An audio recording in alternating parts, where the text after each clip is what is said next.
Guiones y guionistas, capítulo 632. Hoy volvemos con las películas cuyo protagonista es un guionista para ver un clásico de Jean-Luc Godard, El desprecio.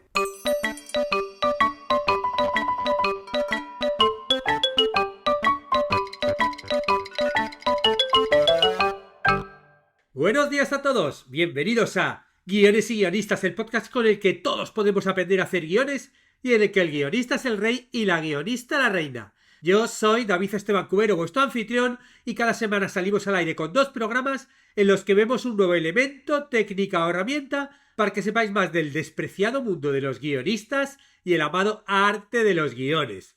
Los guionistas estamos acostumbrados a escribir historias donde los protagonistas suelen ser otros, ¿no? Superhéroes, espías, oficinistas, pero bueno, también a veces nos gusta escribir películas donde los protagonistas son guionistas.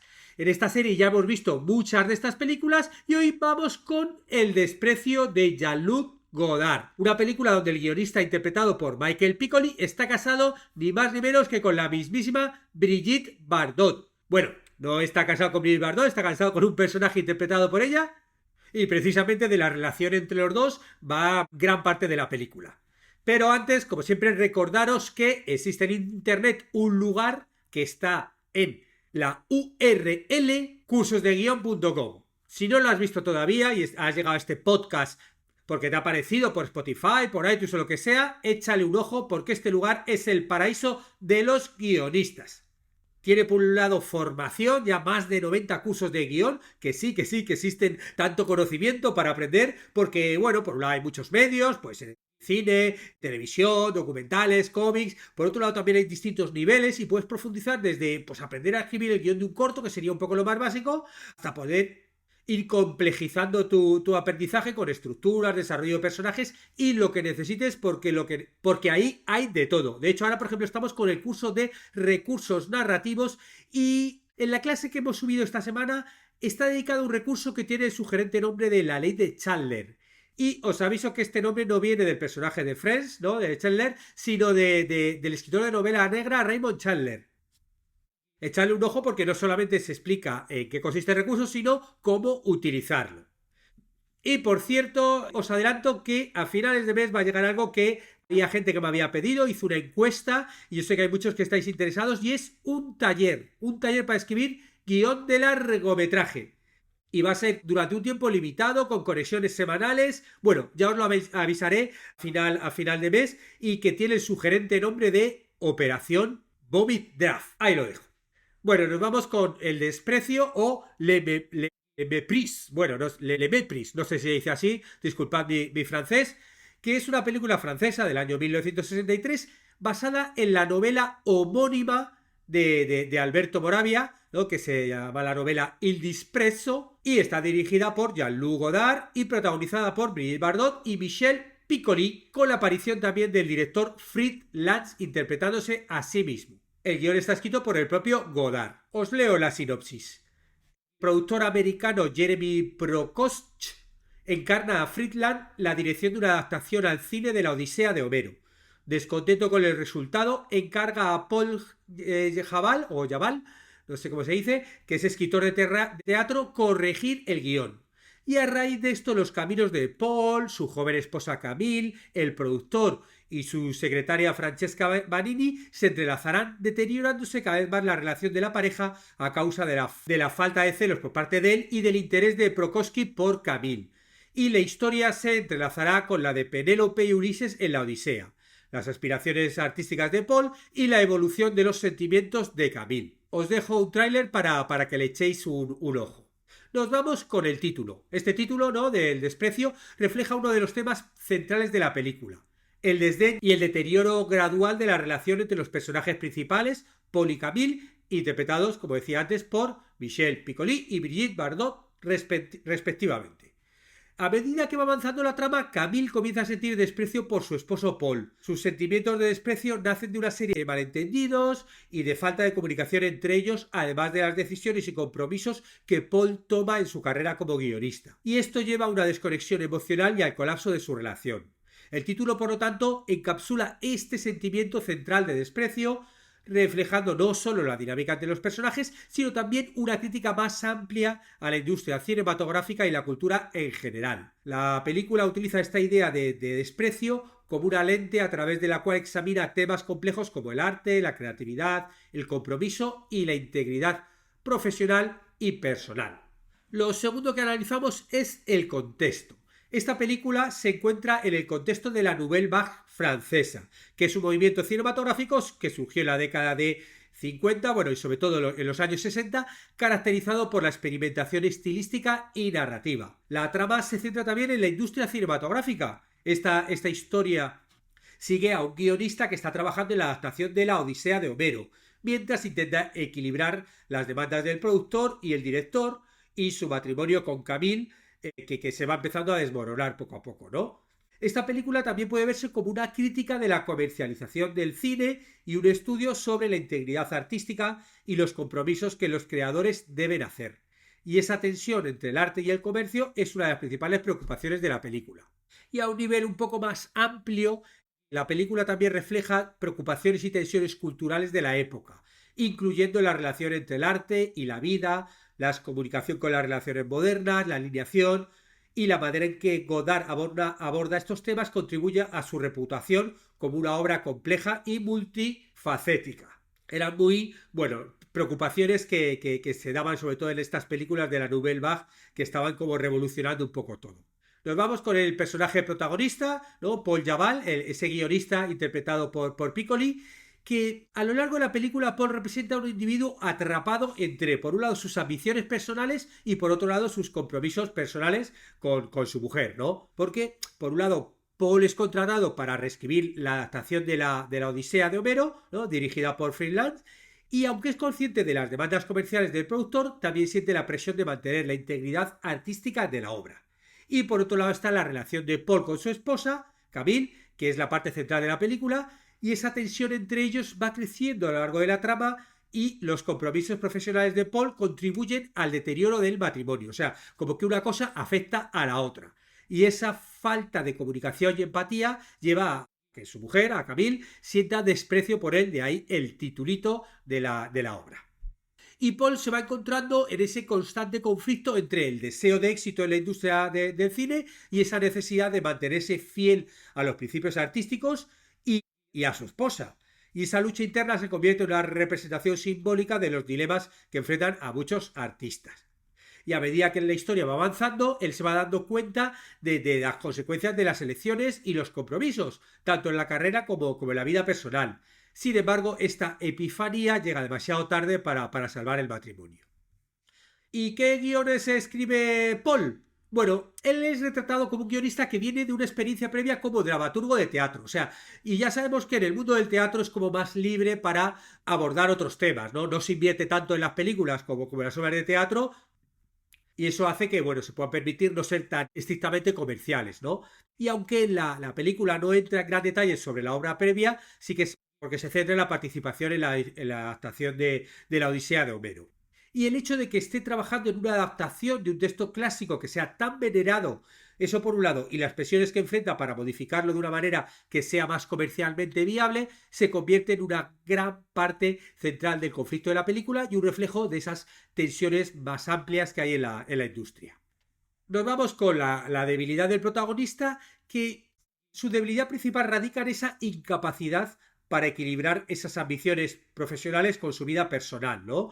Y en su disposición a comprometer esa integridad que él tiene, ¿no? Como dramaturgo.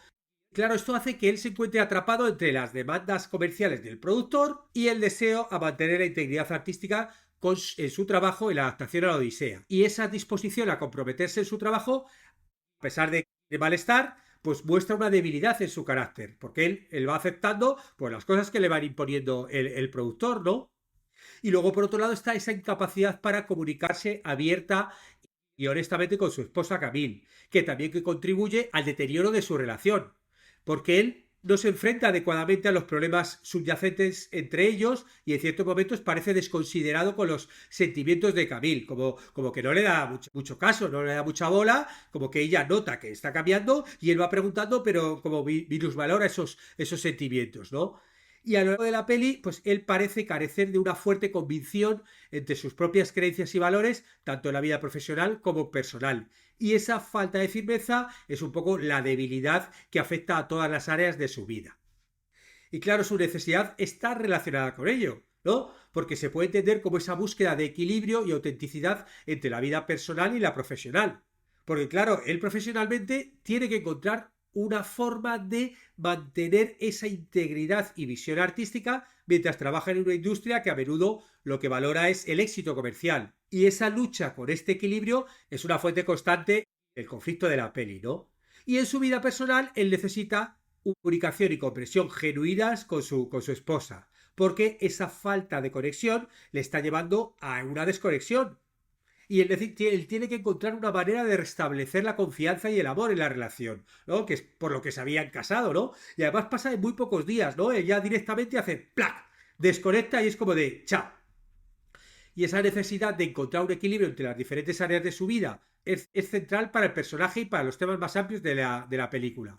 El arco de transformación del personaje protagonista es sutil y complejo, y no sigue necesariamente una trayectoria clásica de redención o de realización. Al principio, él es un guionista ambicioso, ¿no? Dispuesto a comprometer su versión artística para satisfacer las demandas comerciales de su productor, y va a ser el que viene del teatro, llega al mundo del cine, mira, deja hacer estos cambios, tal. Y al principio también vemos esa falta de comunicación con su mujer. Y a medida que va avanzando la película, los compromisos profesionales de Paul comienzan a afectar a su vida personal. La relación con su mujer se deteriora, ¿no? De una forma rápida, y él se da cuenta de la profundidad de su desprecio hacia él, ¿no? De que ella le está despreciando. Y en ese momento él también ya se empieza a desilusionar un poco con la industria del cine, ¿no? Y la crisis en su matrimonio y su carrera llegan a un punto crítico, de tal forma que él tiene que enfrentar las consecuencias de sus acciones. Sin embargo, a diferencia de muchos arcos de transformación, no hay una resolución clara o redención completa para el personaje. Al final de la peli, él alcanza una mayor conciencia de sí mismo y de los horrores que ha cometido, pero claro, esa especie de revelación llega como muy tarde para salvar el matrimonio o incluso también para restaurar la integridad artística. El arco de Paul no es un viaje del héroe tradicional, no es un arco de redención clásico, más bien es una exploración realista y a menudo sombría de las complejidades de la vida, la integridad, el amor y la ambición. Su transformación es más una de creciente conciencia y comprensión que de una de cambio positivo o superación. Y ese final del arco es ambiguo, es abierto, dejando al espectador reflexionando sobre las tensiones y dilemas que se ha enfrentado con la peli. Nos vamos con el tema. Esta es una obra multifacética que aborda una variedad de temas complejos e interconectados. Y la exploración de estos temas pues realmente contribuye a la reputación de la película y de Godard como una de las más importantes y duraderas de la Nouvelle Vague. Veamos estos temas. El primero sería, obviamente, el desprecio y el desamor. Como sugiere el título, el desprecio es un tema central en la película. Esa falta de comunicación y entendimiento entre Paul y Camille lleva a un desprecio mutuo que destruye su relación. Y esto se convierte en una exploración más amplia del desamor y la alienación en las relaciones modernas. Relacionado con ello está la comunicación y la falta de comunicación, porque la falta de comunicación sincera entre los personajes lleva a malentendidos y conflictos. Y esto no se limita solo a la relación entre Paul y Camille, sino que también se refleja en las interacciones profesionales de Paul. Otro tema es el arte frente al comercio.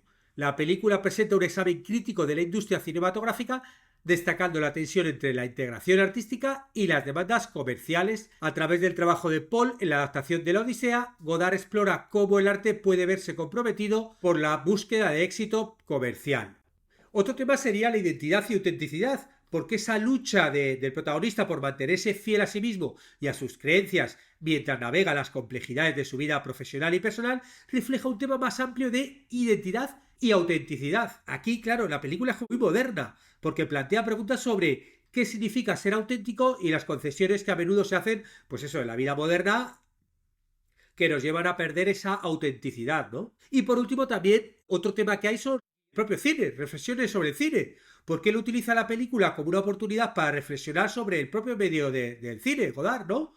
Hay muchas referencias y alusiones a la historia, a la teoría del cine, y la película misma se convierte en una declaración sobre el arte de hacer películas. No se nos tiene que olvidar que Godard viene de ser crítico de cine. en la famosa revista Cahiers de Cinema, y que tanto él como el resto de autores de la Nouvelle Vague hacen muchas películas sobre eso, sobre el propio cine. ¿Qué aprendizajes podemos tener los guionistas de esta película? Bueno, el primero sale a la vista, ¿no? Que esa tensión entre la integridad artística y las demandas comerciales es uno de los temas centrales de la peli, como vengo diciendo. Y aquí, claro, los guionistas podemos reflexionar sobre cómo mantener nuestra visión original mientras trabajamos dentro de las limitaciones de la industria. Que ahí, claro, ahí cada uno, pues lo que os tocará a vosotros en cada uno de los guiones que escribáis, sobre todo si lo hacéis para alguien que os contrata, tú tienes unos productores que te contratan y que tú tienes un encargo. Y entonces tú te tienes que manejar y tienes que ver dónde ponen los límites, hasta dónde discutes, no discutes. Eso es algo súper central en el trabajo de todos los guionistas. Otra cosa es cuando tú escribes tu guión por tu cuenta, que ahí ya puedes escribir lo que quieras, pero ya una vez que llegue a la siguiente fase y haya ya gente interesada en financiar esa película, es ahí donde te van a llegar a lo mejor los cambios, ¿no? Y bueno, pues algunos cambios tendrán sentido porque te dicen, mira, hay que cambiar este lugar de producción porque no tenemos financiación para hacerlo aquí, ¿dónde más se podría hacer? Otros a lo mejor tienen que ver con algo de política, otros tienen que ver con un punto de vista comercial. Y como también va sobre el proceso de hacer cine, nosotros los guionistas también podemos encontrar una perspectiva interesante sobre cómo nuestro propio oficio ha cambiado o no ha cambiado a lo largo de los años. Claro, esto está centrado a principios de los años 60. Y claro, sí que vemos que hay ciertas cosas que no han cambiado mucho, ¿no? Y otras que sí, ¿no? Bueno, ahí ya obviamente va a depender de cada uno, de la industria donde nos centremos, de nuestro nivel profesional, del país. Por eso una reflexión individual de cada uno. Luego también la complejidad y la profundidad de los personajes son ejemplares. O sea, los guionistas también podemos aprender a desarrollar personajes que sean tridimensionales, que vayan evolucionando, que tengan conflictos realistas. Y para eso podemos estudiar cómo logra esa conexión emocional profunda con el espectador por medio de sus personajes y aplicar esas lecciones luego pues en nuestro propio trabajo. Bueno, nos vamos con el guionista de la película, también director, Jean-Luc Godard, bueno, él nació en 1930, murió el año pasado, en 2022, y él ya desde muy pequeño pues mostró mucho interés por el cine, se involucró en la crítica de cine antes de hacer sus propias películas y es una figura central de la Nouvelle Vague francesa, que es un movimiento cinematográfico de esta década de los 60 que buscó romper con las convenciones tradicionales del cine. De hecho, su primera película, ¿no?, de Godard, Al final de la escapada, es una de las obras más emblemáticas de este movimiento. Y a lo largo de su carrera ha sido conocido por su estilo experimental y no convencional. Ha utilizado técnicas como el montaje discontinuo, la ruptura de la cuarta pared, el uso de imágenes y sonidos y justaposición para crear nuevas formas de narración. Además del desprecio, algunas de sus películas más importantes son Al final de la escapada, Vivir su vida, Pierrot el loco, Wicked, ¿no?, entre muchas otras. Además, Godard ha sido súper prolífico, porque ha seguido haciendo películas hasta casi la época de su muerte, ¿no? Cosas como muy experimentales también, ¿no? Y luego también fue conocido por su compromiso político y social. De hecho, muchas de sus películas exploran temas políticos y ha sido una voz crítica en cuanto a asuntos sociales y culturales. Y es considerado uno de los cineastas más importantes e influyentes del siglo XX. Y terminamos el podcast con algunas frases de la película. La primera, que es justo al inicio, ¿no? Maravillosa, una serie de preguntas entre Camille y Paul, que están ahí en la cama, los dos, la pareja, y que es como empieza la película, y que es una especie como de exploración íntima y simbólica de la relación, ¿no? Y es así, ¿no? Ella dice, ¿te gusta mi pelo? Sí. ¿Mis ojos? Sí. ¿Y mis labios? Sí. ¿Y mi cuello? Sí. ¿Y mis senos? Sí. ¿Y mis hombros? Sí. Y todo esto es una escena donde está la pareja, ¿no? El matrimonio, y ella es Brigitte Bardot, pues eso, hermosísima, ¿no? En su juventud, en su máximo esplendor, ¿no? Como mito sensual que fue de su época, ¿no? Otra frase sobre el cine, ¿no? Cuando dicen, el cine sustituye a nuestra mirada en armonía con nuestros deseos, que es una reflexión sobre la naturaleza del cine y cómo se conecta con nuestras emociones y deseos. Luego hay otra frase, ¿no?, que dice el productor Jeremy Prokofsky, ¿no?, y que dice, cada vez que oigo la palabra cultura, desenfundo. Este además es el típico productor yankee que va solo al tema del dinero, le da un poco igual, ¿no? y que esta película es acción de una declaración hecha por el cineasta francés Franck Maurice y que claro, aquí el productor lo que hace es, pues eso, mostrar esa actitud despectiva hacia la cultura y el arte. Otra de las frases que dice también el productor es odio a todos los actores. Luego hay un par de diálogos que reflejan este alejamiento emocional entre los protagonistas, entre Paul y Camille, cuando dice ¿a dónde vas? Y el otro dice no lo sé. Está lleno de fraseitas así que van soltando y que te van generando ese clima, ¿no? Ese clima de desprecio. Y luego, por último, una frase que dice Freelance, el propio Freelance que se interpreta a sí mismo, que dice: cuando haces una película deberías usar todo lo que has aprendido sobre la literatura, la pintura, la música, la filosofía, la historia y ponerlo todo en la película. Esa es la única manera de hacer una película. Claro, aquí intenta reflejar esa filosofía de Godard sobre el cine como una forma de arte que puede y debe incorporar y responder a todas las demás formas de expresión humana. Bueno, así terminamos el podcast de hoy, animando también, si no habéis visto la película, que la veáis. Yo la he visto en Filmin, por si acaso estáis en la plataforma. Y por supuesto, muchas gracias a los que os suscribís a los cursos de guión o contratáis las consultorías y mentorías o compréis los libros porque ayudáis a que este podcast se mantenga. Estaremos juntos los martes y jueves con nuevas técnicas, estrategias de análisis para que aprendamos entre todos a ser mejores guionistas. ¡Hasta pronto!